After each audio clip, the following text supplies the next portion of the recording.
Bismillahirrahmanirrahim.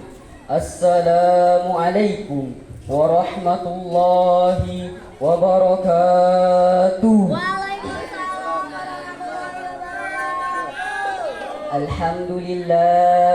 Alhamdulillahilladzi ja'ala al-islam tariqan fariyya. As-salatu wassalamu ala sayyidina Muhammadin kana sadiqal wa'di wa kana rasulan nabiyya wa ala alihi wa ashabihi alladhina yuhsinuna islamahum wa lam yaf'alu syai'an fariya amma ba'd. Dewan Hakim yang arif dan bijaksana, hadirin sebangsa dan setanah air yang kami banggakan. Salah satu bentuk perundungan atau yang biasa disebut dengan bullying yang paling umum ialah secara verbal yang meliputi menghina dan membentak, menyalahkan dan mempermalukan di depan umum, berteriak, menfitnah, dan menyebarkan gosip. Bullying bisa terjadi di dunia nyata maupun dunia maya, mulai dari kalangan anak-anak hingga orang dewasa, di lingkungan sekolah maupun di rumah. Akan tetapi, persentase tertinggi kasus bullying terjadi di kalangan remaja, menimbulkan dampak yang bertingkat-tingkat, terutama secara mental. Turunnya motivasi yang menghambat prestasi, tidak stabilnya emosi, cemas dan depresi, bahkan sampai dengan percobaan bunuh diri. Apa yang telah terjadi saat ini sudah semakin jelas memperlihatkan kepada kita semua bahwa negara kita telah terjadi darurat perundungan dan telah terjadinya degradasi moral yang signifikan. bila persoalan ini tidak ditangani dengan baik, tidak menjadi perhatian banyak pihak yang seharusnya saling bersinergi, Tentu saja menjadi ancaman bagi masa depan anak bangsa. Atas dasar inilah, pada Syaril Quran kali ini kami akan menyampaikan syarahan yang berjudul Perspektif Islam dalam Mengeliminasi Perundungan di Kalangan Remaja, dengan berlandaskan pada Al-Quran Surah Al-Hujurat ayat 11 sebagai berikut. A'udzu billahi minasy syaithanir rajim. Bismillahirrahmanirrahim.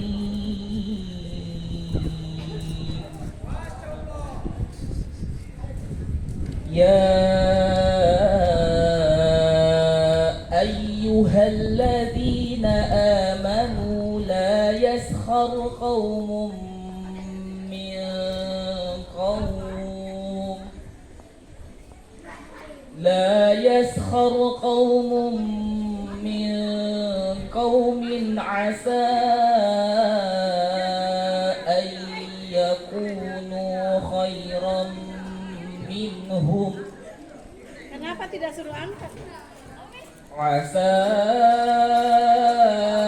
أن يكونوا خيرا منهم ولا نساء من نساء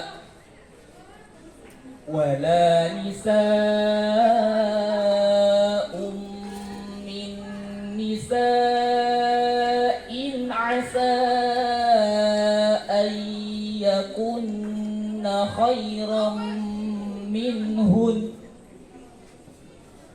ولا تلمزوا أنفسكم ولا تنابزوا بالألقاب بئس الاسم الفسوق بعد الإيمان ومن لم يتب فأولئك هم الظالمون.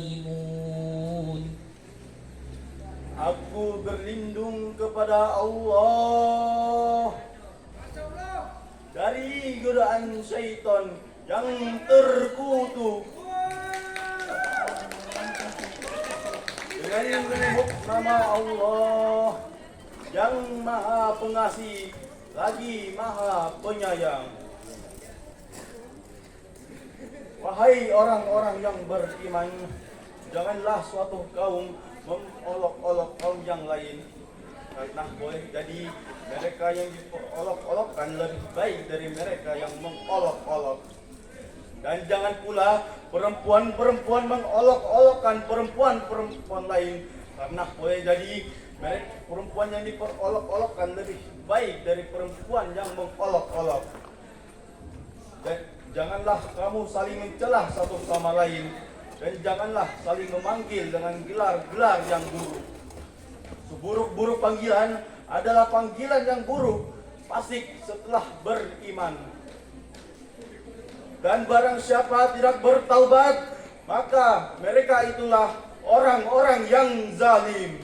Selanjutnya, Dr. Muhammad Quraisyah juga menuliskan dari ayat tersebut terdapat 3 bentuk perundungan yang biasa dan sering ditemukan dalam kehidupan sehari-hari. Yang pertama, Yashar mengolok-olok, yang artinya menyebut aib atau kekurangan seseorang yang dapat menimbulkan tawa. Yang kedua, Kalmizu mencemooh, yang artinya mengunjing dan terus-menerus menyebutkan aib yang terkadang diiringi candaan.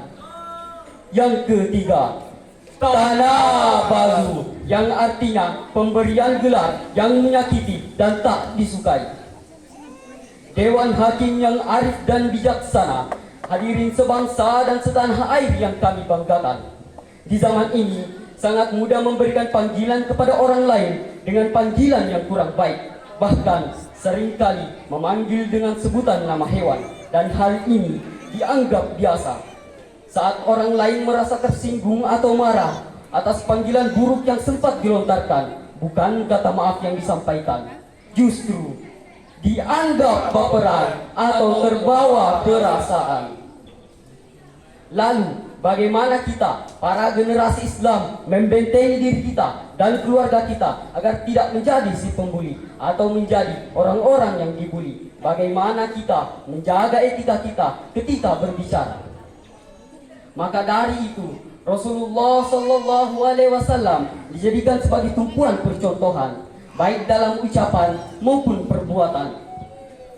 Seperti yang disampaikan pada Al-Quran Surah Al-Hujurat ayat 21 sebagai berikut.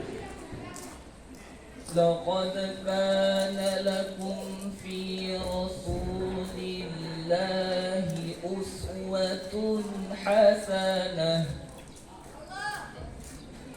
أسوة حسنة لمن كان يرجو الله واليوم الآخر وذكر الله كثيرا صدق الله العظيم.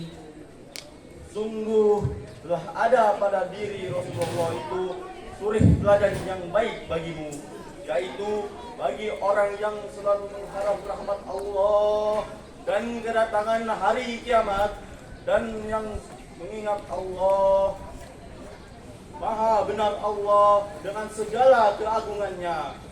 Ibnu Katsir menuliskan dari ayat tersebut bahwa ayat yang mulia ini merupakan dalil pokok yang paling besar. Anak bisa bertutur kata baik jika lingkungan keluarganya tak pandai menjaga lisannya. Selain menjadi percontohan secara langsung, orang tua dan guru perlu mengawasi lingkungan anak. baik teman-teman sepermainannya, Sosial medianya, Dan konten-konten tontonannya. Hal ini bersinambung dengan nasyid berikut ini. pembulian jangan pernah dilakukan. Karena itu membahayakan bagi semua orang. Utamakan menebarkan kasih sayang, mewujudkan perdamaian di segala kehidupan. No membuli. Untuk itu, sebagai generasi yang sadar akan krisis moral di era ini, mulai sekarang, marilah kita menjaga perkataan kita yang keluar dari lisan kita. Karena lisan yang baik adalah lisan yang digunakan untuk selalu berzikir kepada Allah Subhanahu wa Ta'ala. Dewan Hakim yang arif dan bijaksana, hadirin sebangsa dan setanah air yang kami banggakan. Berdasarkan uraian tadi, dapat disimpulkan bahwa perspektif Islam dalam mengeliminasi perundungan di kalangan remaja, yaitu dengan mencontoh sikap Rasulullah Sallallahu Alaihi Wasallam dalam menjaga ucapannya. Di antaranya adalah Qaulan ma'rufah, berkata yang baik. Qaulan layyina, berkata dengan lemah lembut. Untuk menutup syahril Quran kali ini, izinkanlah kami melantunkan sebuah pantun. Hidup sendiri tanpa seorang kekasih. Cukup sekian dan terima kasih. Wassalamualaikum warahmatullahi wabarakatuh.